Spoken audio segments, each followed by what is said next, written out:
ఎప్పుడైనా ఆలోచించారా? మన తెలుగు సంవత్సరాలు ఖచ్చితంగా 60 ఎందుకుంటాయి? 61 లేదా 100 ఎందుకుండవు? మన తెలుగు సంవత్సరాలు ప్రభుతో మొదలై క్షయతోనే ఎందుకు అంతమవుతాయో తెలుసా?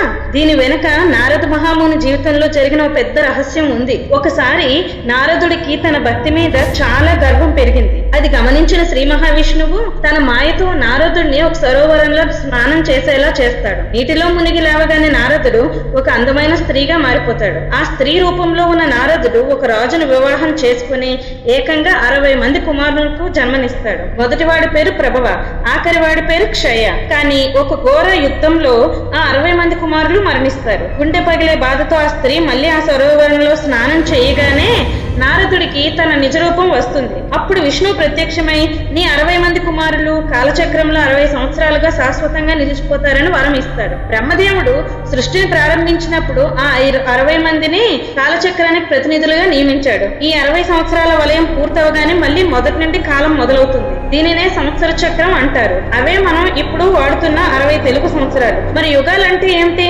ఈ అనంతమైన కాలంలో మనం ఎక్కడ ఉన్నాం? రేపటి షాట్ లో చూద్దాం. సబ్స్క్రైబ్ చేయడం మర్చిపోకండి. జై హో సనాతన ధర్మం.